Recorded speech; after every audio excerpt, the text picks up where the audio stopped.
तो अभी हमने ट्रेनिंग का कंटेंट सिलेबस सबसे पहले हमने डिस्कस किया है। तो ऑलमोस्ट नियर टू 25 सर्विसेज हम लोग पढ़ने वाले हैं। अब इसमें ये चीज हमें ध्यान रखना है कि मॉड्यूल बाई मॉड्यूल हमें चलना है। ठीक है, एक बार में कोई ऐसा टॉपिक हम लोग नहीं पढ़ेंगे जिसमें 2 या 3 4 सर्विसेज को क्लब कर दिया और एंड फिर हम अपने डिस्कशन को स्टार्ट कर रहे हैं। नहीं, मॉड्यूल 1 जैसा मैंने सिलेबस में आपको बताया था, मॉड्यूल 1 हमारा है introduction to cloud computing. Multiple सब टॉपिक्स हैं इसके, 1 बाय 1 हम लोग पढ़ेंगे। तो तीसरा जो टॉपिक है आज का वो है व्हाट इज डेटा सेंटर। ठीक है, पूरा जो आईटी है आपका डिपेंड है, ये पूरा इतना बड़ा दुनिया आईटी का, वो एक छोटे से टर्म के ऊपर डिपेंड है जिसको हम लोग बोलते हैं डीसी, डेटा सेंटर। तो डेटा सेंटर में एग्जैक्टली आपका डेटा सेंटर हम बोलते किसको है पहले, है ना? तो इसका एक छोटा सा डेफिनेशन हो सकता है, data centre can be a room in which we have mounted servers, database, networking devices, gateways, firewalls, routers, switches। इन सारे आईटी के इंफ्रास्ट्रक्चर को जब आप एक रूम के अंदर, एक बिल्डिंग के अंदर, एक प्रेमाइसेस के अंदर सेंट्रलाइज माउंट कर देते हैं, इसी वर्ड को हम लोग दोस्तों टेक्निकली बोलते हैं क्या? Data centre. ठीक है, बट इस डेटा सेंटर की हमें जरूरत होती क्यों है, सबसे पहले यह समझना है। आज का टाइम ऐसा है जिसको हम लोग बोलते हैं इंफॉर्मेशन टेक्नोलॉजी। हर एक कस्टमर, हर एक बिजनेसमैन ये चाहता है कि यार मैं कोई भी अपना बिजनेस, कोई भी स्टार्टअप में करना चाहता हूं, मेरे पास एटलीस्ट मेरा एप्लीकेशन हो या फिर क्या हो, उसका वेबसाइट हो। अब बात यह आती है कि यार इस एप्लीकेशन को और वेबसाइट को चलाने के लिए मेरे को चाहिए होता है सर्वर। अब सर्वर के साथ फिर स्टोरेज भी चाहिए, स्टोरेज के साथ फिर आपको डेटाबेस भी चाहिए, डेटाबेस के साथ फिर आपको कनेक्टिविटी भी चाहिए, नेटवर्क भी पिक्चर में आएगा। अब ये हम बात कर सकते हैं एक छोटे एप्लीकेशन का। आपने बोला कि सर 3 सर्वर में लगा सकता हूं, डेटाबेस दे दूंगा, स्टोरेज दे दूंगा, फायरवॉल दे दूंगा, राउटर दे दूंगा, उसकी हेल्प से मेरा कनेक्टिविटी हो जाएगा और मेरा एप्लीकेशन या वेबसाइट चल जाएगा। But think about the enterprise solution, जहां पे आपके पास 100 ऑफ एप्लीकेशंस हैं, 100 ऑफ वेबसाइट आपके पास हैं। अब उनको चलाने के लिए आपको चाहिए होती है रिसोर्सेस। तो एक डेटा सेंटर को मैं ये बोल सकता हूं, डेटा सेंटर एक ऐसा रूम है जहां पे आपने सर्वर को रखा हुआ है, जहां पे आपने डेटाबेस को रखा हुआ है, जहां पे आपने राउटर्स को रखा हुआ है, जहां पे आपने फायरवॉल्स को रखा हुआ है। तो इनको एक नेम दे देते हैं पहले हम लोग। ये आपका सर्वर हो गया, ठीक है, ये आपका डेटाबेस हो गया, ये आपका मान लीजिए राउटर हो गया, राउटर हो गया या स्विच हो गया, ठीक है, और ये आपका हो गया फायरवॉल। ठीक है, और एक डिवाइस और मैं यहां रखना चाहूंगा जिसका नेम है स्टोरेज, क्योंकि बिना स्टोरेज के हमारा कुछ नहीं है ना, स्टोरेज। ठीक है, आपने बोला कि सर जब भी एक डेटा सेंटर को मैं बनाना चाहता हूं, तो जब इंफ्रास्ट्रक्चर की बात की जाती है तो इंफ्रास्ट्रक्चर का सीधा सा मतलब होता है मेरे एप्लीकेशन या वेबसाइट को चलाने के लिए जो फिजिकल रिसोर्सेज रिक्वायर्ड होते हैं, that comes under the infrastructure. That can be the server. Primarily मेरा एप्लीकेशन एक सर्वर पे चलता है तो सर्वर की मेरे को जरूरत होती है। सर्वर को स्टोरेज चाहिए, स्टोरेज को अगेन मेरे को अगर अपने एप्लीकेशन के डेटा को सेंट्रलाइज करना है, स्ट्रक्चर वे में रखना है, तो डेटाबेस मेरे को चाहिए होता है। अब मेरे एप्लीकेशन को पूरी दुनिया से कनेक्ट करना है, इंटरनली कनेक्ट करना है तो राउटर स्विच की जरूरत होती है। एप्लीकेशन को, नेटवर्क को सिक्योर करना है तो फायरवॉल की मेरे को जरूरत होती है। ये सब कॉन्फ़िगरेशन को मिला के आप लोग बोलते हैं डेटा सेंटर। ठीक है। अब बात ये आती है कि यार इस एप्लीकेशन को या वेबसाइट को चलाने के तरीके कितने होते हैं। What are the traditional way we are just following to run the application? तो आपने बोला होगा कि सर आज के टाइम पे एक एप्लीकेशन को हम चाहें तो स्टैंड अलोन मोड पे चला सकते हैं। ठीक है। हम चाहें तो उसको एज अ वीएम रन कर सकते हैं, और हम चाहें तो उसको क्या कर सकते हैं, क्लाउड में भी। हम अभी के टाइम पे जो प्रैक्टिस कर रहे हैं, हम एज अ क्लाउड सर्वर भी उसको रन कर सकते हैं। सबके अपने अपने फायदे हैं, लेकिन क्या फायदा एग्जैक्टली हमें क्लाउड में मिलने वाला है। ठीक है। तो डेटा सेंटर टॉपिक हमने पढ़ लिया है। Now I am moving to next topic, जिसका नाम है traditional data center and cloud computing data center. एक एप्लीकेशन को हम अपने अभी तक जो फिजिकल डेटा सेंटर्स में रन करते आ रहे हैं, और उसी एप्लीकेशन को क्लाउड में जब हम रन करते हैं, क्या हमको डिफरेंस मिलता है, वो चीज हमें अंडरस्टैंड करना है। ठीक है। स्टैंड अलोन मोड का क्या मतलब होता है। देखो, मैं थोड़ा सा अगर पीछे आपको लेके जाता हूं, तो एक सर्वर जब आप परचेज करते हैं तो सर्वर में कौन कौन से रिसोर्सेज होते हैं। सर्वर में रैम होता है, सर्वर में स्टोरेज होता है जिसको आप डिस्क बोलते हैं, सर्वर में एक एनआईसी कार्ड होता है जिसको लैन कार्ड बोलते हैं, और सर्वर में क्या होता है आपका, हाँ जी, सीपीयू। सब लोग एग्री करते हैं ना, ये चार रिसोर्सेस ही मोस्ट इंपॉर्टेंट होती है किसी भी सर्वर में। हाँ जी, एक बार यस और नो बोलेंगे सब। Yes sir. ठीक है। Yes sir. हाँ। अब मेरे को ये देखना है, चलो आपने बोला कि सर मैंने अपना जो डेटा सेंटर बनाया था ना, यहां पे एक सर्वर मैंने लगाया। इस वाले सर्वर में जब मैं मार्केट से इसको परचेज करके लाया था ना, तो लेट सपोज मैंने इसमें 16 GB तो रैम लिया था। ठीक है। और हार्ड डिस्क कितना लिया था, 1 TB का। और लेट सपोज इसमें दो एनआईसी लगे थे फॉर रिडंडेंसी पर्पस, और सीपीयू इसमें मैं मान लेता हूं 4 फिजिकल सीपीयू इसमें लगे थे। ठीक है। हाँ जी, ये कॉन्फ़िगरेशन का सर्वर मैंने परचेज किया था। यानी कि मैंने अपने सर्वर पे, अनम्यूट मत करिए दुर्गेश, आपको कुछ पूछना है।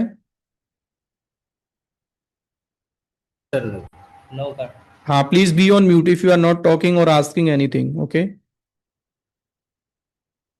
तो आई वाज टॉकिंग कि आपको जब अपने इस सर्वर पे एक एप्लीकेशन चलाना होता है, तो जनरली आप what you follow, step number 1 में आप बोलते हैं कि सर मैं सबसे पहले कोई भी ओएस डालता हूं।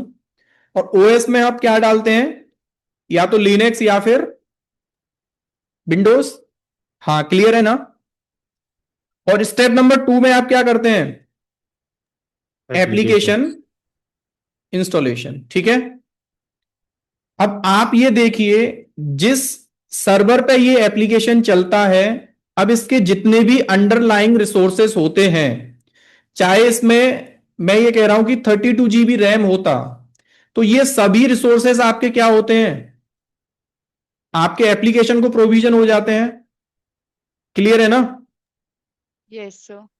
लेकिन थिंक अबाउट द सिचुएशन कि क्या आपने ये प्रैक्टिस ठीक किया, एक स्टैंड अलोन सर्वर के जितने भी रिसोर्सेज थे, वो सब रिसोर्सेज आपने प्रोविजन कर दिए एक सिंगल एप्लीकेशन के लिए, बिना एप्लीकेशन के यूटिलाइजेशन को समझे। आपने बोला कि यार इस एप्लीकेशन को क्या रियल में इतने रिसोर्सेज की जरूरत है।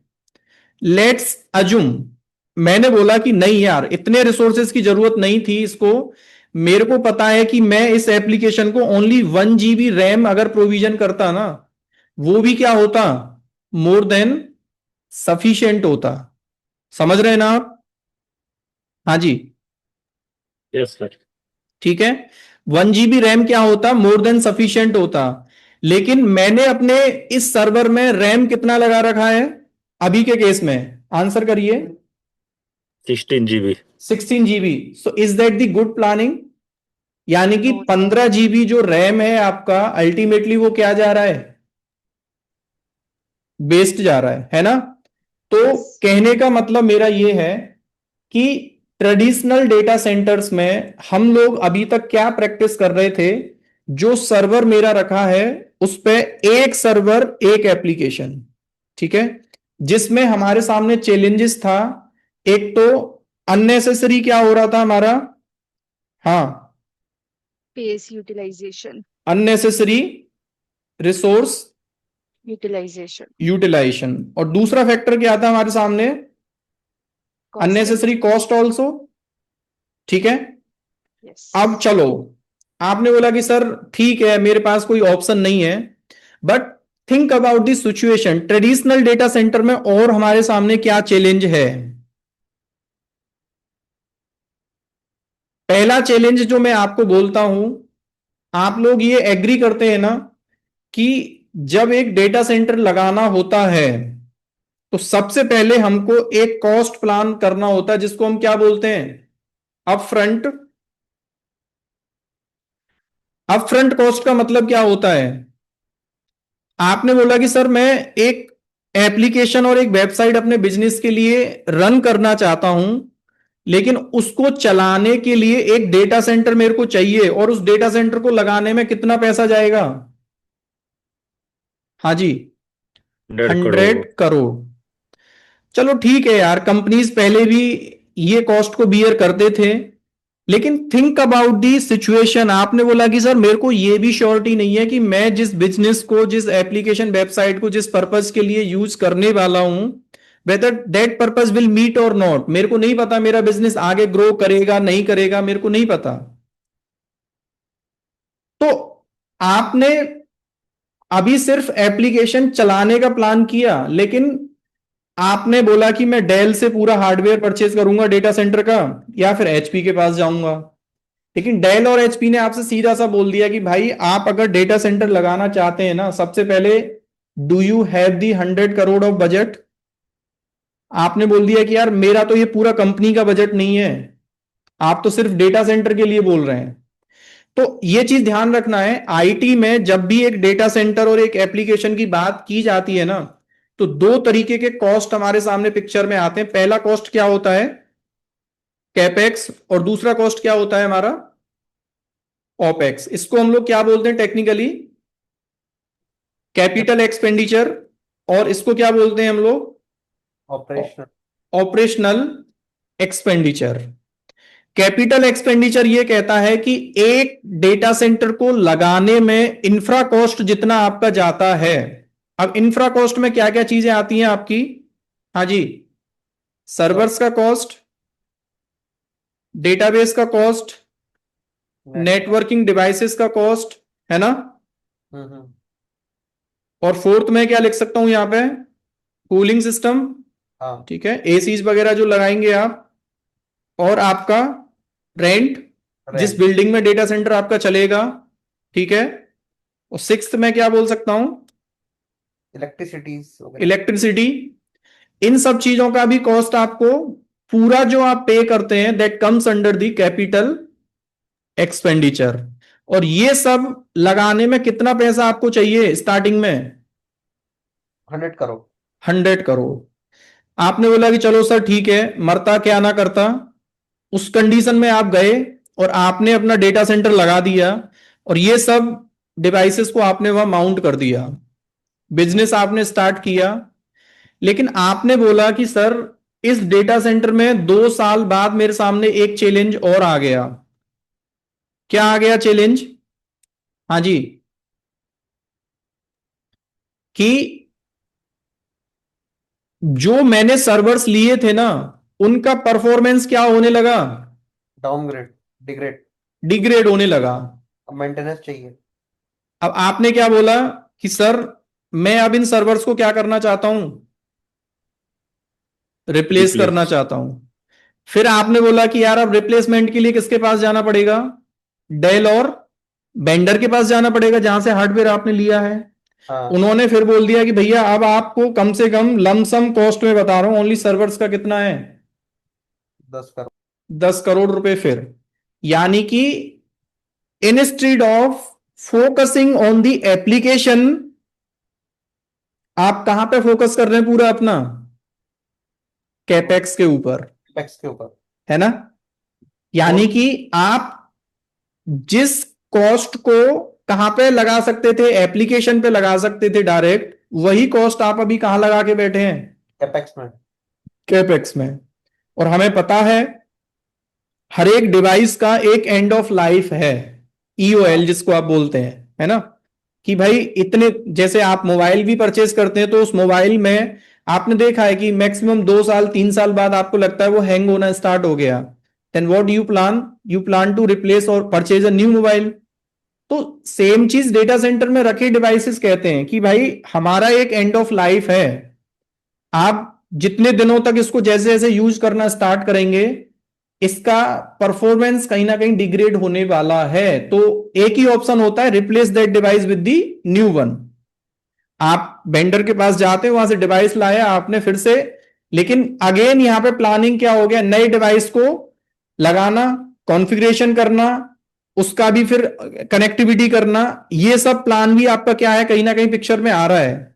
अब सर्वर ऐसा नहीं है कि डेल ने आपको सर्वर दिया, वो रॉ सर्वर है एक, है ना।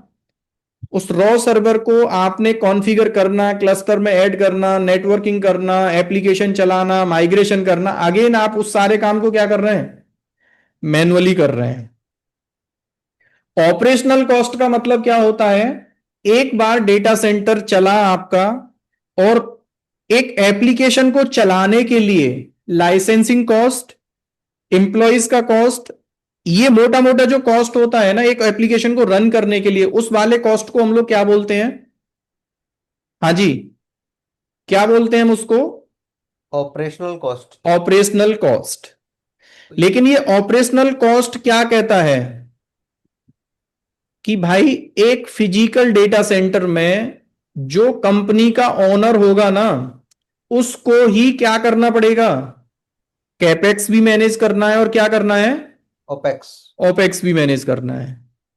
लेकिन इसी चीज को हम लोग अगर सोचते हैं कहां पे, क्लाउड में। क्लाउड कंप्यूटिंग में। तो क्लाउड कंप्यूटिंग क्या कहता है कि भाई जो डेटा सेंटर आप ये लगा रहे हो ना, ये डेटा सेंटर नहीं लगाना आपको। और सबसे अच्छा ब्यूटी क्या है, no need to pay any, हाँ जी, upfront cost. Upfront cost. Sir मतलब इसका सर कैपेक्स और ओपेक्स दोनों को ही अपफ्रंट कॉस्ट कहते हैं क्या? नहीं, opex comes under the once we use any service, 1 महीने के बाद उसका जितना यूज हमने किया जो कॉस्ट आएगा उसको हम लोग बोलते हैं ऑपरेशनल कॉस्ट। हम्म। कैपेक्स, आप डेटा सेंटर जैसे किसी दुकान पे सामान खरीदने गए, सामान का बिल आपको मिल गया, वो है कैपेक्स, ठीक है। और ऑपरेशनल कॉस्ट है जैसे आपने बोला कि ठीक है मैं सामान लेके आ गया, लेकिन उस सामान को बाद में, सीधा सा आप ये समझ लें, एक एग्जांपल और मैं देता हूं, ओला उबर का कॉन्सेप्ट आप सबने सुना होगा, है ना। हाँ हाँ हाँ। थिंक अबाउट दिस सिचुएशन, एक पर्सनल कार रखने में और एक रेंटल कार रखने में क्या डिफरेंस होता है। रेंटल कार ये कहता है कि भाई जितना किलोमीटर आप मेरे साथ रहे उतना पैसा आपको देना है, ठीक है। उस कार का service, diesel, petrol, oil, insurance क्या आप कराते हैं, नहीं नहीं कराते ना। मेंटेनेंस आप कराते हैं, नहीं सर। पीरियडिक सर्विस आप कराते हैं, नहीं। लेकिन वही कार अगर आपकी होती तो ये सारे काम आपको करने होते। यानी कि कार सबसे पहले परचेज करने जाते, एक तो वो कॉस्ट आपको देना होता, अपफ्रंट कॉस्ट, है ना। हाँ सर। प्लस उसका मेंटेनेंस कॉस्ट भी आपको देना है, ओके सर। ठीक है। ऑपरेशनल कॉस्ट का मतलब है जितना किलोमीटर आप चले बस वो वाला कॉस्ट मेरे को दे दो, समझ आ गया? हम्म।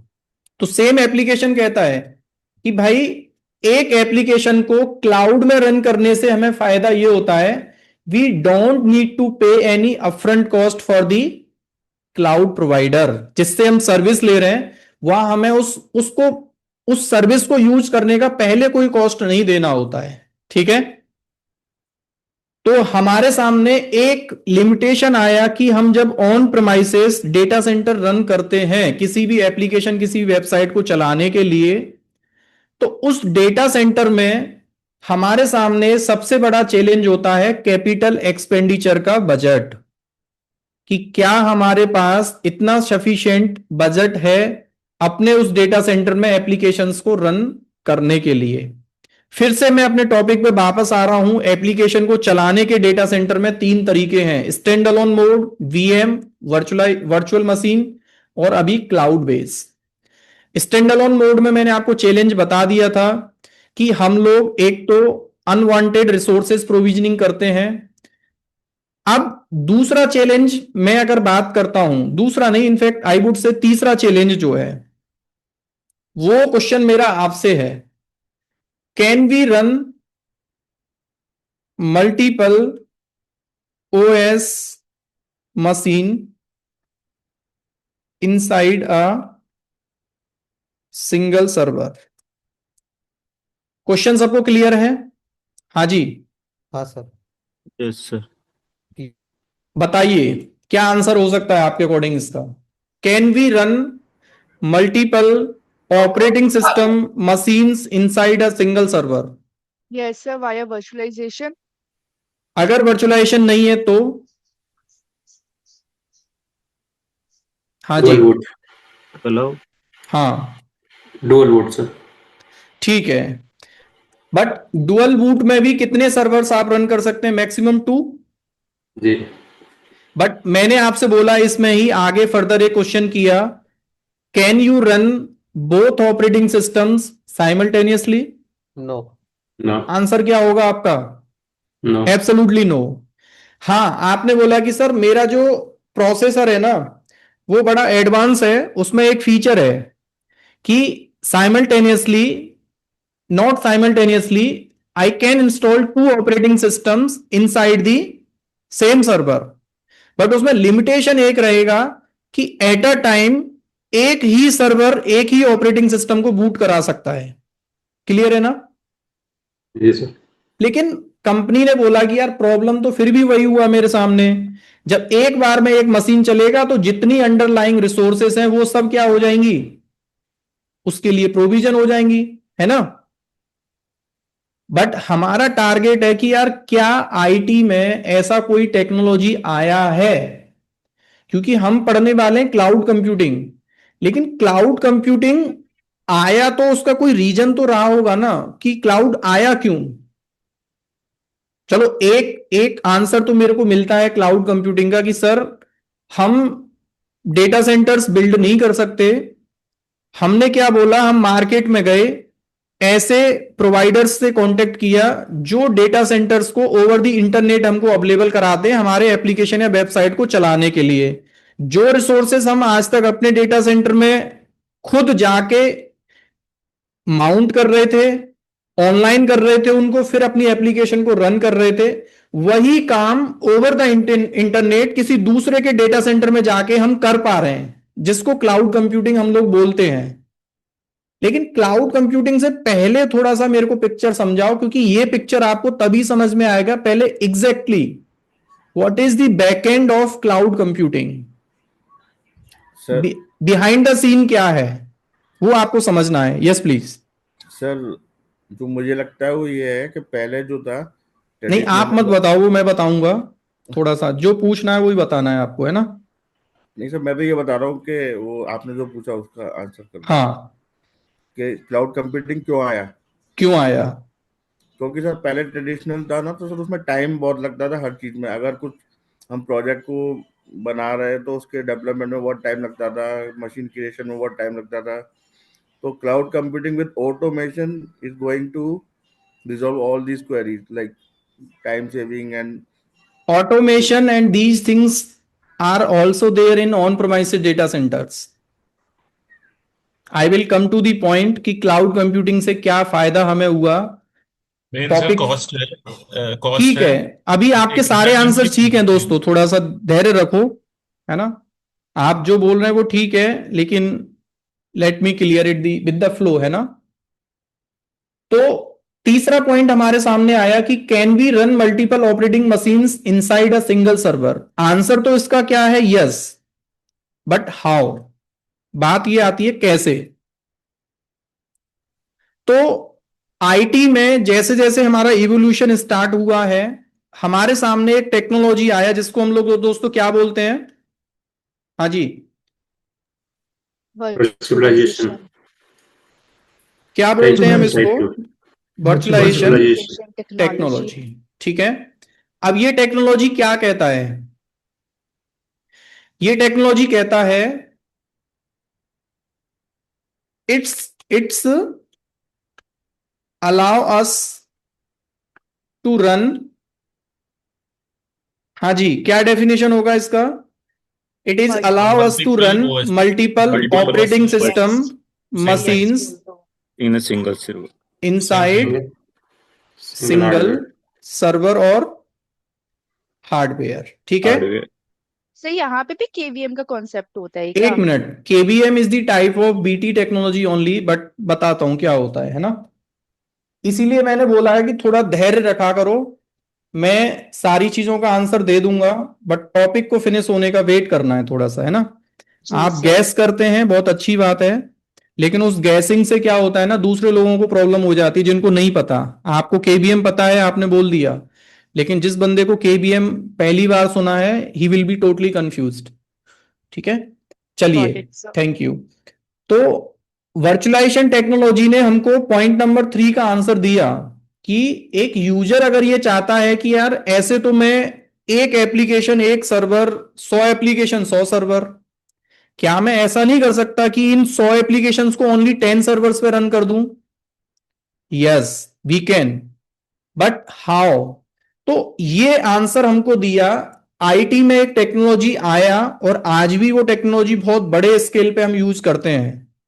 And without virtualization technology cloud computing is absolutely impossible.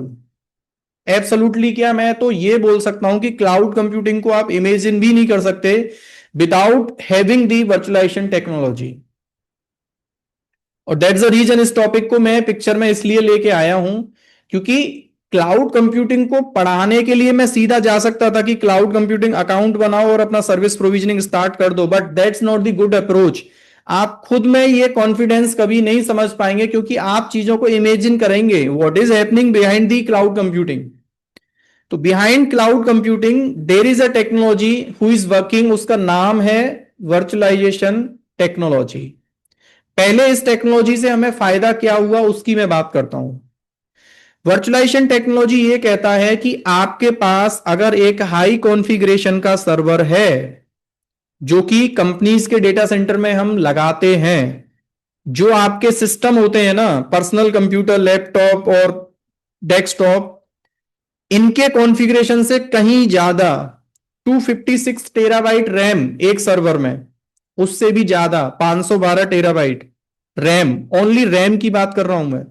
ठीक है, तो ये कॉन्फ़िगरेशन का सर्वर जब एक डेटा सेंटर में लगा है तो हम अब ये सोच सकते हैं, ये इमेजिन कर सकते हैं कि यार इस वाले सर्वर पे मैं चाहूं तो कितने भी ऑपरेटिंग सिस्टम्स के मशीन्स को मैं रन कर सकता हूं. लेकिन यहां पे बोला यह जाता है कि सर एक सर्वर जब हम परचेज करते हैं तो मैंने आपको बताया था उसमें एप्लीकेशन चलाने के लिए आप क्या करते हैं दोस्तों, सबसे पहले एक ओएस इंस्टॉलेशन करते हैं, फिर उस पर क्या करते हैं, Applications download install. अब यहां पे यही चीज हमारा थोड़ा सा चेंज हो जाता है. कौन सी टेक्नोलॉजी में, हाँ जी, अगर वर्चुअलाइजेशन टेक्नोलॉजी की मैं बात करूं तो वर्चुअलाइजेशन टेक्नोलॉजी सिर्फ आपको एक चीज का हेल्प करके दे रहा है, वो क्या है, we are able to run multiple operating system machines over the single Single hardware. लेकिन कैसे हम लोग कर पाते हैं, मल्टीपल मशीन्स को कैसे रन करते हैं? तो स्टेप नंबर 1 में हम लोग क्या करते हैं, एक सर्वर पे ऑपरेटिंग सिस्टम की जगह क्या इंस्टॉल करते हैं हम लोग? हाइपरवाइजर। हाइपरवाइजर। तो आप ये समझ लें, अब आप बोलेंगे सर ये हाइपरवाइजर होता क्या है? तो एक लाइट वेट ऑपरेटिंग सिस्टम है ये भी, लेकिन ये वाला ऑपरेटिंग सिस्टम जो आपका यूजर ऑपरेटिंग सिस्टम है, जिसको लिनक्स या विंडोज आप बोलते हैं, उसमें और इसमें सिर्फ डिफरेंस होता है किसका? आपका लिनक्स और Windows operating system by default उसमें यह कैपेबिलिटी नहीं होती है कि उसके अंदर नेस्टेड ऑपरेटिंग सिस्टम के मशीन आप बना दो। ये यूटिलिटी किसमें आपको मिलती है? हाइपरवाइजर के अंदर।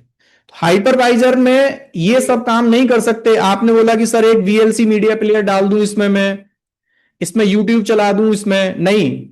ये वाला लाइट वेट ऑपरेटिंग सिस्टम ये कहता है कि मेरे पास सिर्फ कैपेबिलिटी है कि जितने रिसोर्सेस फिजिकली अंडरलाइंग हार्डवेयर में लगे हैं उन रिसोर्सेस को शेयर करके मैं आपके छोटे छोटे मशीन बना के दे दूंगा, जितना रिक्वायरमेंट आपको है हर एक मशीन के लिए।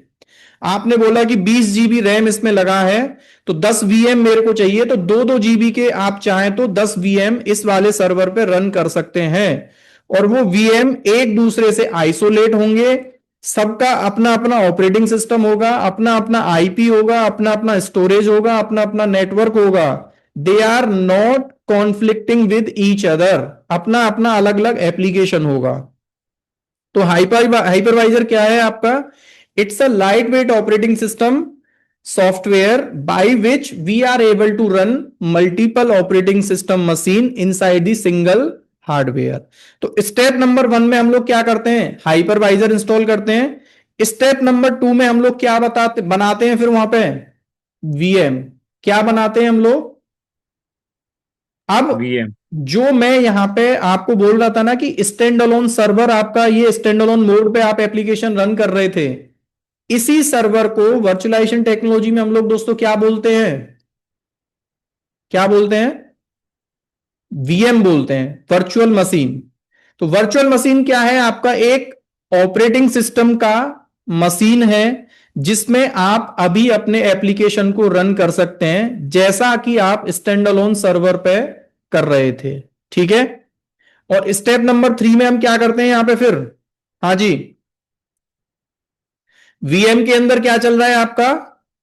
Application database. एप्लीकेशन नहीं, वीएम के अंदर ऑपरेटिंग सिस्टम। और ऑपरेटिंग सिस्टम के अंदर क्या चल रहा है आपका अब? एप्लीकेशन या वेबसाइट। ठीक है। अब यहां पे बात यह आती है कि इस वर्चुअलाइजेशन टेक्नोलॉजी को कौन कौन से कंपनीज अवेलेबल कराते हैं। जैसे मैं आपसे पूछता हूं कि लिनक्स कौन कौन से कंपनीज देते हैं, तो आप क्या बोलेंगे? बहुत सारे कंपनीज है ना जो लिनक्स देते हैं अपना अपना। रेड देता है, उबंटू देता है, सेंटोस देता है, फेडोरा देता है। ये सब क्या है? डिस्ट्रीब्यूटर ही तो है। ऐसे ही बात ये आती है कि सर एट द एंड मेरे को हार्डवेयर तो किसी कंपनी से लेना पड़ेगा, लेकिन इस हार्डवेयर पे कौन कौन से कंपनी का मैं हाइपरवाइजर डाल सकता हूं, यही तो चीज मोस्ट इंपॉर्टेंट है। हाँ जी, देखो ओएस होता है, लिनक्स के अपने फायदे हैं, अपने नुकसान हैं, विंडोज के अपने फायदे हैं, अपने नुकसान हैं, सेंटोस के अपने फायदे हैं, अपने नुकसान हैं, लेकिन ये होते तो सब ऑपरेटिंग सिस्टम ही है ना। एग्री करते हैं सब लोग? क्या इन सभी ऑपरेटिंग सिस्टम को कोई एक कंपनी प्रोवाइड करता है? नहीं सर। मल्टीपल कंपनीज हैं, लेकिन बोलते सबको ऑपरेटिंग सिस्टम ही है ना। Yes sir. सेम चीज वर्चुअलाइजेशन टेक्नोलॉजी में आप जब जाते हैं तो बहुत सारे कंपनीज हैं जो अपना अपना हाइपरवाइजर देते हैं अपने अपने नाम से। उसी चीज को हम लोग यहां पे बात करते हैं। जैसे सबसे पहले सिट्रिक्स ने ये कॉन्सेप्ट दिया था मार्केट में वर्चुअलाइजेशन टेक्नोलॉजी का। सिट्रिक्स अपने हाइपरवाइजर को क्या बोलता है? हाँ जी, zen। अरुण कशाना क्या बोलते हैं हम इसको? zen।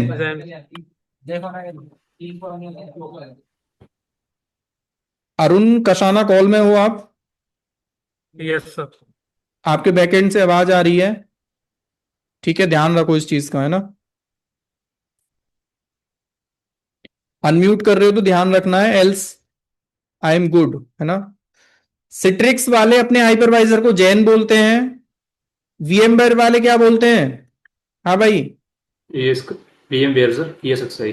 हाँ, ESXi। रेडिट वाले क्या बोलते हैं? AVM। सोनिया, समझ में आ गया ना? Yes sir. हाँ, तो रेडिट वाले इसको क्या बोलते हैं? केबीएम। तो KVM। सबके अपने अपने फायदे हैं, अपने अपने नुकसान हैं, ये आप समझ लें। There are 3 different flavours of ice cream, है वो सब आइसक्रीम ही, लेकिन टेस्ट अलग है, पैकिंग अलग है, प्राइस अलग है। ठीक है ना। कुछ ओपन सोर्स है, कुछ क्या है आपके कॉपीराइट। अब सिट्रिक्स और वीएमवेयर ओपन सोर्स है या कॉपीराइट है? सर कॉपीराइट है। कॉपीराइट। और रेडिट क्या है, केबीएम क्या है आपका? ये ओपन सोर्स है। Open source. There is no need to purchase the licence, but ESXi और जैन आपको अगर यूज करना है तो आपको लाइसेंस लेना पड़ेगा। ठीक है। तो हमारे एप्लीकेशन को चलाने का दूसरा तरीका आपको समझ में आ गया क्या? ठीक है। यानी कि एक डेटा सेंटर में हम एप्लीकेशन को स्टैंडअलोन मोड पे रन कर रहे थे, अभी हमने उसको क्या कर दिया? VM बेस्ड VM कर दिया, वर्चुअलाइज्ड। यानी कि inside the one server now we can run the multiple operating machines, multiple applications over the single server। ठीक है ना, क्लियर है भाई? Yes sir. अब यहां पे हम लोग थोड़ा सा बात करते हैं, मैं थोड़ा सा डिस्कशन को आगे लेके जा रहा हूं before moving to cloud.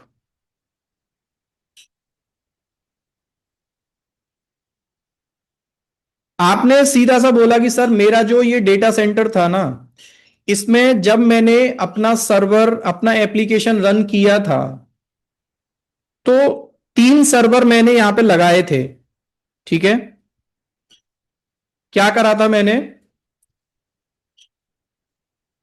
3 servers are there for my application, और इन तीनों सर्वर्स पे ट्रैफिक को डिस्ट्रीब्यूट करने के लिए इक्वली मैंने एक डिवाइस लगाया था जिसका नाम क्या था? Load balance. Load balancer. Load balancer. ठीक है। यस जो सर। कि मेरे वेबसाइट या एप्लीकेशन के आने वाले ट्रैफिक को इक्वली डिस्ट्रीब्यूट कर रहा था फॉर दीज एप्लीकेशन और वेब सर्वर्स। टेस्टिंग के दौरान मैंने ये फाइंड आउट किया था कि मेरे ये तीनों सर्वर्स जो है ना, जो कि एक फिजिकल डेटा सेंटर में रखे हैं, these 3 servers are capable to manage the 100 request per second। ठीक है। हाँ जी। तो Yes, sir। आपने ट्रैफिक जो गैस किया था ना एप्लीकेशन को चलाने से पहले, कितना किया था ट्रैफिक? 100 रिक्वेस्ट, ठीक है, पर सेकंड। आपने बोला कि सर मेरे डेटा सेंटर में जब मैंने एप्लीकेशन चलाया तो 3 सर्वर, तो मेरे को पता था 100 रिक्वेस्ट आएंगे और ये these 3 servers are enough capable. लेकिन ये चीज हुआ क्या, ये चीज थोड़ा सा आगे पहुंच गया, है ना। आपने बोला कि सर मैं एक बिग मिलियन सेल प्लान करने वाला था, जिसमें एक्सपेक्ट में कर रहा था मेरे वाले इस एप्लीकेशन पे कितना ट्रैफिक आएगा? 1 मिलियन। 1 मिलियन ट्रैफिक और 1 मिलियन रिक्वेस्ट। ठीक है। अब आप लोग ही बताओ मेरे को, फिजिकल डेटा सेंटर में इस चीज को आप कैसे प्लान करते हैं? You guys tell me. बहुत मुश्किल है सर, सर्वर बुलाना पड़ते, फिर वो ट्रांसपोर्टेशन से आता। आप क्या बोलते? डेल को बोलते भैया मेरे को क्या कर दो, 100 सर्वर्स भेज दो। भेज दो। ठीक है। 100 सर्वर्स का क्या करते आप डेटा सेंटर में? लगाना पड़ता, माउंटिंग करता। माउंटिंग करते। 100 सर्वर्स का क्या करते? प्रोविजनिंग। ठीक है। और फिर एप्लीकेशन, क्योंकि सेम एप्लीकेशन के लिए थे वो भी, तब आप उसका एप्लीकेशन इंस्टॉलेशन करते। ठीक है, अब इस प्लानिंग को करने में कितना टाइम लग गया आपका? हाँ जी, 20 to 25 days, 1 month भी लग सकता 1 मंथ मान लो। हाँ सर। ठीक है, अब 1 मंथ में ओनली आपने हार्डवेयर को डेटा सेंटर में रखा है, हाँ यानी कि instead of your application planning you are still focused on the infra, yes sir. है ना? And that is the big challenge in the physical data centers जो हम ट्रेडिशनली अभी तक यूज कर रहे थे। अब ठीक है, आपने जैसे तैसे करके, अगेन आई वुड से मरता क्या ना करता, है ना? बिजनेस रन करना है, आपने बोला कि ठीक है ये सब मैंने किया भी और यहां पे 100 सर्वर्स को लगा भी दिया। Now you have total how many servers 103 103 in your data centre? 103 servers, ठीक है, behind the load balancer. But आपने बोला कि सर ठीक है, बिग मिलियन सेल आया था, वो चला भी, मेरा बिजनेस अच्छे से हुआ, लेकिन एट द एंड आपका ये सेल ओनली आपने लाइव किया था कितनी देर के लिए? 12 घंटे के लिए। 12 घंटे के बाद अगेन आपका यूजुअल ट्रैफिक कितना होने वाला है?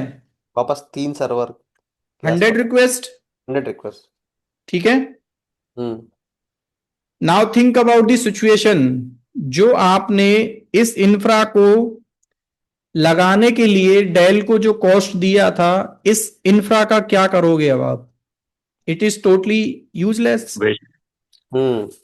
ठीक है, यानी कि you are paying the capex, huge amount of capex cost, but still after the activity what you will do for this infra? This is totally wastage.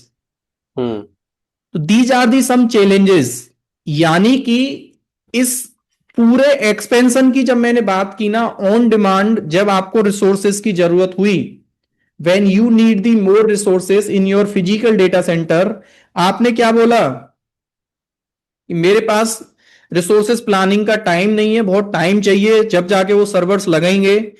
लेकिन इस फीचर को हम लोग क्या बोलते हैं? क्या बोलते हैं इस फीचर को हम लोग? Auto scaling. Scalability, not auto scaling, okay sir. Scalability हम इसको बोलते हैं। और स्केलेबिलिटी क्या कहता है? whenever you have the requirement to add more resources for your application, resources are added automatically। और इसका आप रिवर्स कर दो, जब जरूरत था रिसोर्सेज अपने आप से ऐड हो गए 12 घंटे के लिए, और जब ट्रैफिक फिर से यूजुअल हो गया, अपने आप से जो ऐड हुए थे वो डीकमीशन भी हो गए। इस प्रोसेस को ही हम लोग क्या बोलते हैं? स्केलेबिलिटी। स्केलेबिलिटी। तो क्लाउड कंप्यूटिंग में सबसे अच्छा जो हमें एडवांटेज मिला, क्लाउड कंप्यूटिंग के और भी फायदे हैं, जैसे ऑन डिमांड रिसोर्स, ठीक है, कॉस्ट, कॉस्ट को इतना लिख दो यहां पे, pay as much you are using, elasticity, fourth क्या है आपका? स्केलेबिलिटी, है ना? हाँ फिफ्थ मैं बोल सकता हूं नो अपफ्रंट कॉस्ट। हाँ सर। ठीक है, रिसोर्सेस आर एक्सेसिबल, क्या? Any time anywhere. एनीवेयर, और एनी टाइम एनीवेयर, और क्या हो सकता है? हाँ, और क्या फीचर्स हो सकते हैं क्लाउड कंप्यूटिंग के?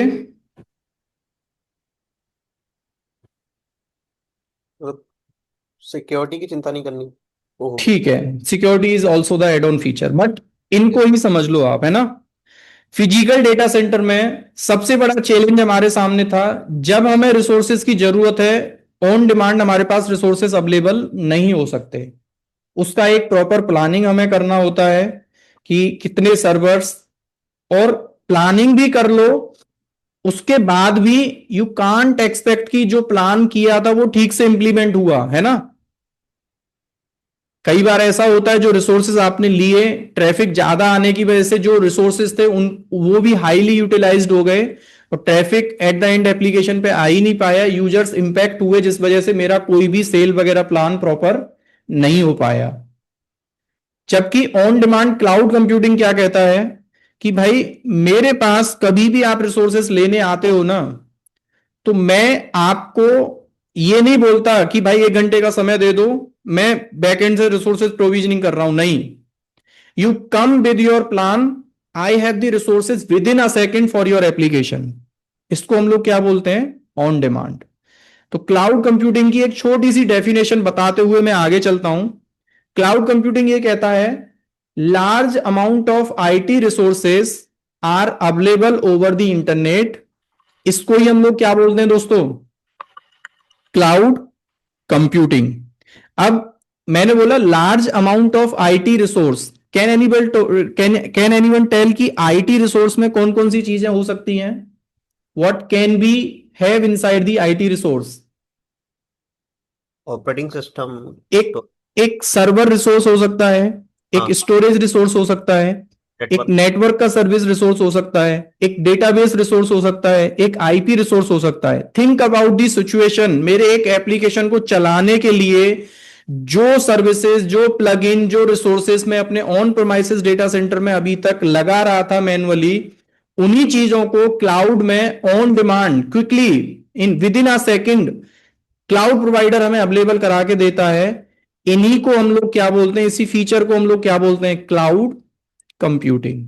और ये सर्विसेज हमें कैसे मिल रहे हैं, ओवर द इंटरनेट, यानी कि किसी दूसरे के डेटा सेंटर से हम रिसोर्सेज को अपना एक्सेस करते हैं seamlessly, like you are working in your data center, है ना।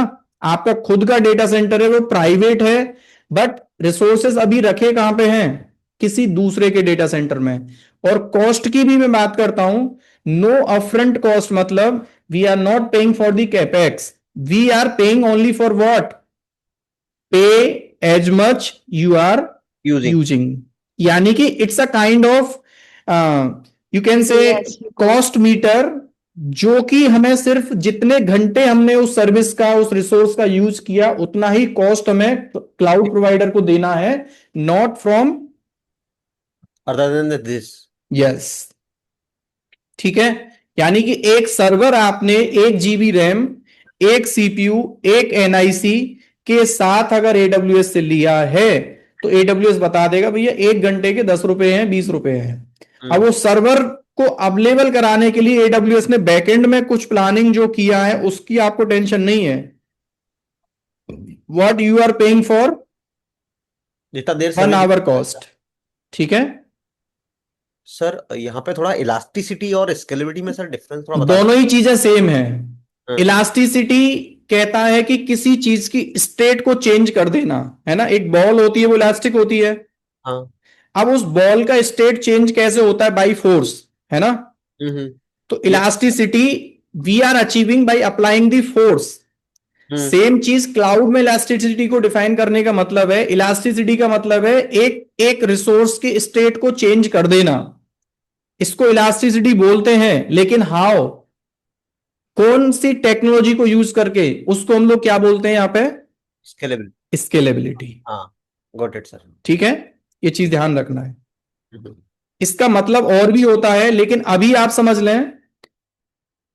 पूरे कोर्स में एक चीज ध्यान रखना, जहां पे भी इलास्टिक वर्ड आएगा, उस वाले रिसोर्स को, उस सर्विस को ऑन द फ्लाई अटैच और डिटैच आप कर सकते हैं। एक डेफिनेशन इसका ये भी है, वो मैं जब पढ़ाऊंगा, क्योंकि सर्विसेज के नेम में आपने देखा होगा इलास्टिक कंप्यूट क्लाउड, समझ में आया ना, इलास्टिक। हाँ sir. EBS elastic block storage, EFS elastic file system. Blindly समझ जाना, जहां इलास्टिक वर्ड है जिस रिसोर्स या सर्विस के सामने, उस वाले सर्विस में ऑन द फ्लाई कोई ऐसा प्रॉपर्टी होगा जिसको हम क्या कर सकते हैं, अटैच और डिटैच, जो कि ऑन प्रेमाइसेस डेटा सेंटर्स में नहीं होता है। ठीक है, plug in plug out. Sir ये आईटी में जो वर्ड लोग यूज करते हैं कि टाइटली कपल, लूजली कपल, ये वही है क्या सर? बोल या सकते हैं आप। अलग मीनिंग, मतलब उसका कुछ अलग मीनिंग जाता है क्या सर? जस्ट नहीं, ऑलमोस्ट सेम है, थोड़ा सा डिफरेंस है, तो उसकी अभी हम बात नहीं करेंगे। Yes sir. ठीक है। स्केलेबिलिटी का मतलब समझ में आ गया आपका। दो तरीके का स्केलेबिलिटी होता है, वर्टिकल और हॉरिजॉन्टल, है ना।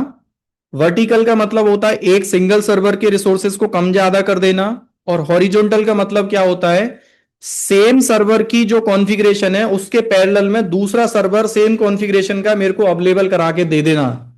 इसको हम लोग क्या बोलते हैं, हॉरिजॉन्टल। हॉरिजॉन्टल। ठीक है। ये सब हम पढ़ेंगे, टॉपिक्स में भी है। तो ये सब आपके बेनिफिट्स हैं क्लाउड कंप्यूटिंग के। अब इस क्लाउड कंप्यूटिंग को एज अ बिजनेस Amazon ने रन किया है। Amazon की मैं आप बात कर रहा हूं आपसे। Amazon बोलता है कि मेरे दो डिफरेंट बिजनेस हैं, है ना। पहले आप लोगों ने देखा होगा Amazon की कहानी, अगर मैं आपको बताता हूं तो इनका ऑलरेडी वेल सेटल्ड बिजनेस है, जिसको आप क्या बोलते हैं, ई कॉमर्स ई कॉमर्स का, है ना। उनका एक वेबसाइट है, किस नाम से, Amazon.com। amazon.com।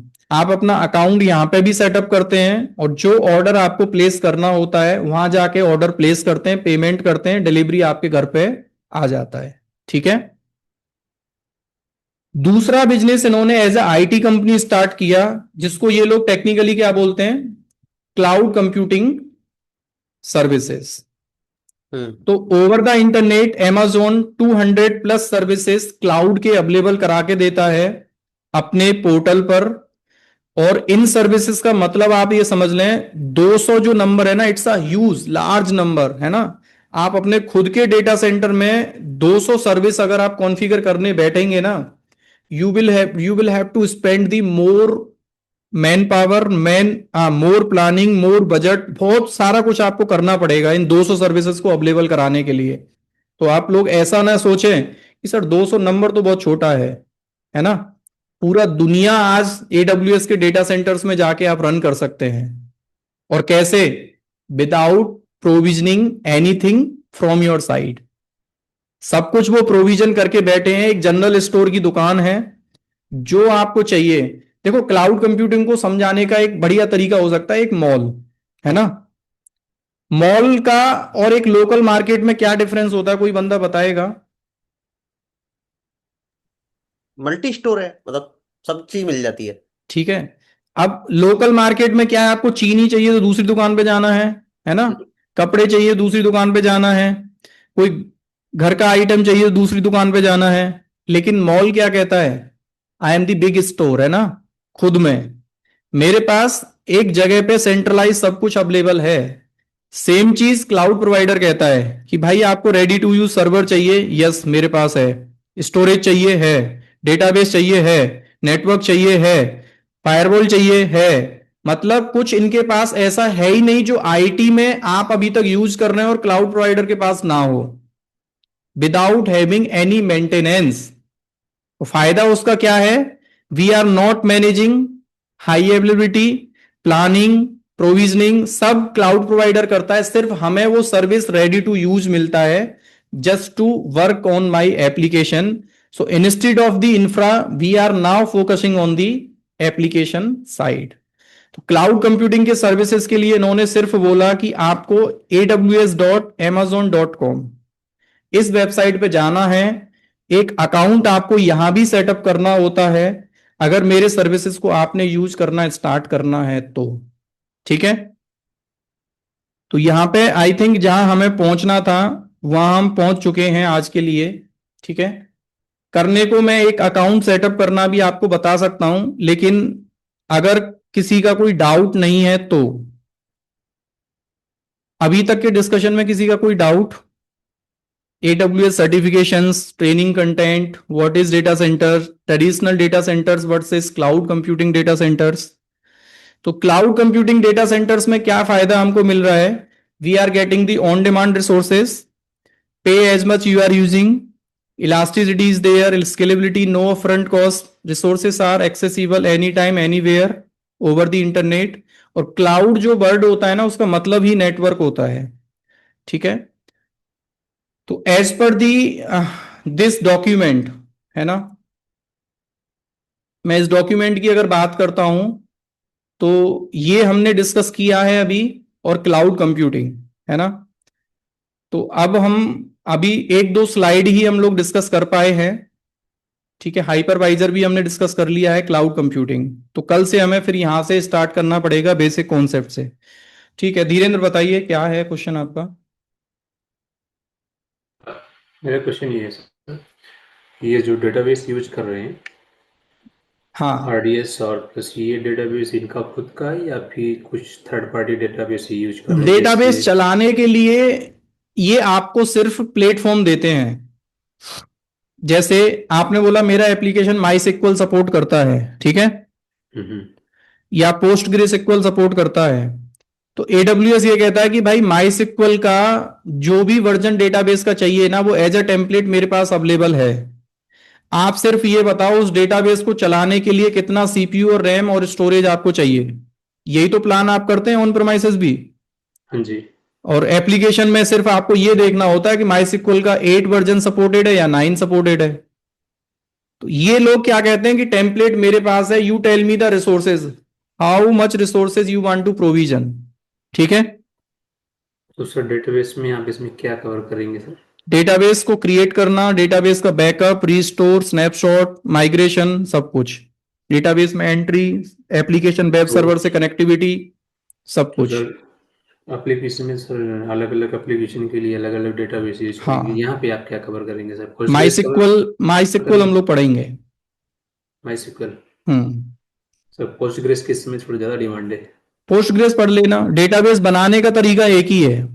अब Okay. डेटाबेस की कमांड नहीं पढ़ाऊंगा मैं आपको कि इंसर्ट क्वेरी चलाना बता रहा हूं, अपडेट क्वेरी, फिर उसमें भी डेटा एंट्री करना, ये नहीं, सब वो तो काम हम कर क्लाउड लेंगे। इंजीनियर का नहीं होता है। वो फिर डेटाबेस का जो ट्रेनिंग होता है ना, वो उसमें पढ़ाया जाता है। ओके। हम लोग सिर्फ डेटाबेस, एक सर्वर आपको चाहिए रेडी टू यूज पोस्टग्रे सिक्वल के साथ, माई सिक्वल के साथ, वो आप क्लाउड में कैसे बना सकते हैं, वो इस ट्रेनिंग का पार्ट है, ठीक है। बेसिक सा डेटाबेस क्रिएट करना, उसमें टेबल क्रिएट करना, रिकॉर्ड ऐड करना, वो हम लोग देख सकते हैं। बाकी का we will not cover, like sir end to end पूरा बताओ उसमें एक्सेस लेवल, राइट्स लेवल, वो सब क्या रहते हैं, वो हम नहीं पढ़ेंगे, है ना।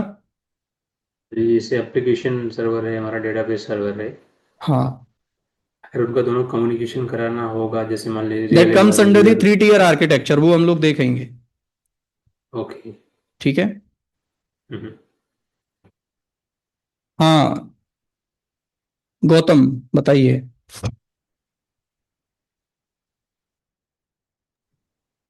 गौतम आप सर ये जो आप डेटाबेस की बातें कर रहे हैं तो एक हेलो हाँ Can you hear me, बताइए, sir? पूछिए पूछिए, आवाज आ रही है आपकी। सर डेटाबेस या जो डेटाबेसेस की बात कर रहे हैं, एक डक डीबी टाइप का भी डेटाबेस होता है जो कि हम ऑन द फ्लाई यूज करते हैं, तो उसका भी कुछ पार्ट होगा क्या इसमें? कौन सा database? Covering the DB part. DuckDB नाम का जो होता है, नहीं, which is widely used on हम AWS। ओनली रिलेशनल डेटाबेस पढ़ेंगे और DynamoDB, NoSQL database, ठीक है।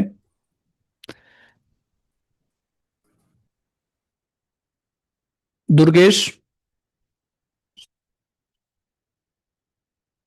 हेलो हाँ सर सर, इसमें हम बताइए। अपना भी डेटाबेस बना सकते हैं जैसे मशीन में बनाते हैं हम, बना जैसे सकते हैं, Linux। ऑपरेटिंग सिस्टम में पैकेज डालो, बना सकते हैं वो, अच्छा, उसकी कनेक्टिविटी कर सकते हैं अगर वहां कर से हम सकते हैं। करें। ओएस में जो काम आप अपनी मशीन पे कर पाते हैं ना, VMware वर्क स्टेशन वगैरह डाल के, वो सारा काम आप यहाँ कर सकते हैं।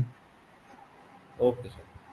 देखो ऑपरेटिंग सिस्टम है यार, वो चाहे क्लाउड में चल रहा हो, चाहे एज अ वर्चुअल मशीन चल रहा हो, चाहे वो स्टैंड अलोन चल रहा हो, ऑपरेटिंग सिस्टम में एक डेटाबेस डालने के लिए पैकेज ही तो डालते हो आप, जी सर जी। वो पैकेज यहाँ भी डाल सकते हो आप। पूरा लिनक्स का प्रैक्टिस जो आप लिनक्स की ट्रेनिंग करते हैं, वो पूरा क्लाउड में कर लो आप। कमांड ही तो चलाने, कमांड के लिए पैकेज होना चाहिए बैकएंड में, बस दैट्स इट। सर जी इसमें प्राइसिंग का थोड़ा सा डिस्कशन करना था, ओके। प्राइसिंग के बारे में इसमें कंटेंट में इंक्लूड नहीं था। प्राइसिंग एक ऐसा टॉपिक है that is common for all services, ठीक है। तो मैं जब टॉपिक पढ़ाता हूं सबसे पहले उसका थ्योरी, प्रैक्टिकल, रिसोर्स क्रिएशन, और सबसे लास्ट में फिर हम लोग पढ़ते हैं कि इस वाले सर्विस में कौन सी रिसोर्स का क्या कॉस्ट आपको देना होता है। तो उसका अलग से मॉड्यूल इसलिए नहीं है क्योंकि कॉस्ट जो है ना वो ऐसा नहीं है AWS का कि सारे सर्विसेज का आपको बता दिए 100 रुपए देने हैं, नहीं। हर एक सर्विस का, हर एक रिसोर्स का अलग अलग कॉस्ट है। अगेन आई वुड से, आप मॉल में जाते हैं तो आपको कोई ऐसी वो पॉलिसी है मॉल की कि 10,000 रुपए दे दो और कुछ भी खरीद के ले जाओ? नहीं। नहीं है ना। तो सेम क्लाउड प्रोवाइडर कहता है कि मेरे पास ऐसा कोई प्लान नहीं है कि मैं 10,000 या 1,00,000 रुपए दे देना और ये सब रिसोर्स मैं आपको दे दूंगा, नहीं। हर एक रिसोर्स का, हर एक सर्विस का अलग अलग पैसा है।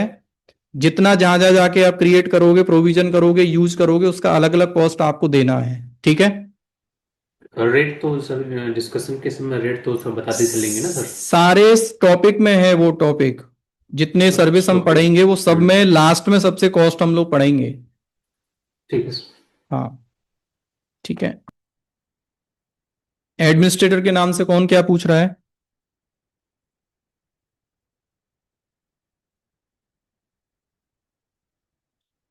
विजय बताइए।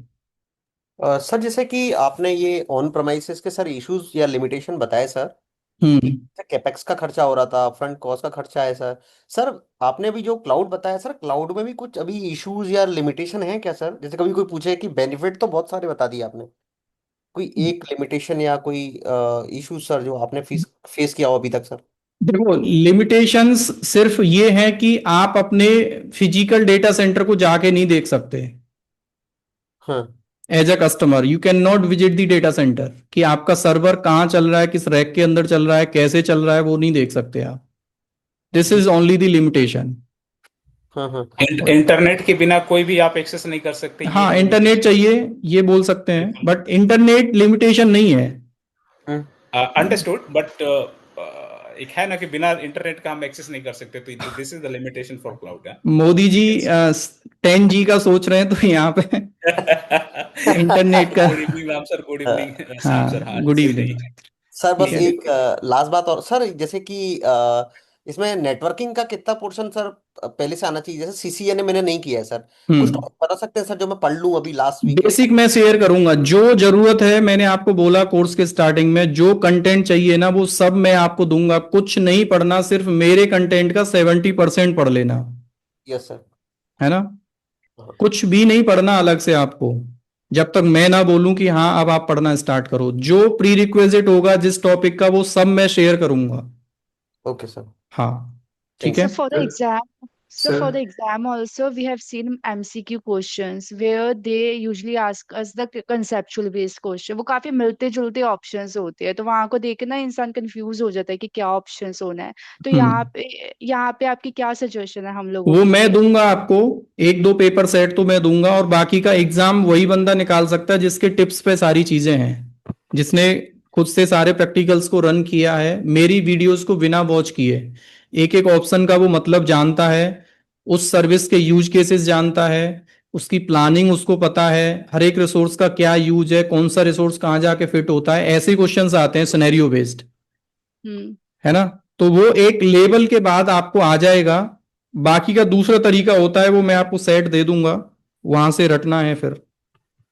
यस सर, थैंक हाँ। You. Sir as a service provider and as a customer अभी हाँ। कुछ तो चैलेंजेस फेस किए होंगे ना सर? AWS में अभी कस्टमर ने भी डेली चैलेंजेस फेस किए होंगे, रिव्यू भी आते होंगे, तो रिव्यू भी कुछ होते हैं, नेगेटिव रिव्यू होंगे कुछ, ऐसा कुछ अभी तक कुछ है सर ऐसा कुछ? वो मैं आपको बताऊंगा प्राइवेट क्लाउड जब पढ़ाऊंगा, है ना। अभी भी कुछ इंडस्ट्रीज ऐसे हैं जो कि पब्लिक क्लाउड्स को यूज नहीं करते हैं बड़े लेवल पे, like telecom, finance, banking sector और अपना इंडियन गवर्नमेंट। ठीक है, इनके सामने अभी डेटा सिक्योरिटी का चैलेंज है, क्योंकि एट द एंड आपका एप्लीकेशन दूसरे के डेटा सेंटर में चल रहा है। तो मैं लिमिटेशंस में या डिसएडवांटेज में एक ही चीज मेंशन करता हूं, क्योंकि क्लाउड के कुछ डिसएडवांटेज नहीं है, एडवांटेज ही है। और लिमिटेशंस में सिर्फ बोल सकते हैं कि आपके पास you don't have the access to physical infra. एक सिंगल लिमिटेशन मेरे सामने आता है, लोगों ने बहुत सारे लिमिटेशंस बता रखे हैं, लेकिन वो इतने मायने नहीं रखते। अगर क्लाउड के इतने लिमिटेशंस होते ना तो इतने बड़े लेवल पे अभी क्लाउड को यूज नहीं किया जाता। ठीक है, अभी थ्योरी के लिए मैं कुछ भी चीज ऐड कर दूं तो वो कोई काम की नहीं है, और ना आपसे कोई दोस्त ये पूछेगा कि इसके लिमिटेशन बता के दे। ठीक है सर ना, ये लिमिटेशन। और एक ही है जो डिसएडवांटेज है कि we don't have the direct access to physical resources, that's all. Sir कल को हमने फिजिकल रिसोर्सेज से मूव कर दिया क्लाउड पर, हाँ, क्लाउड से मुझे वापस लाना है, दैट इज पॉसिबल।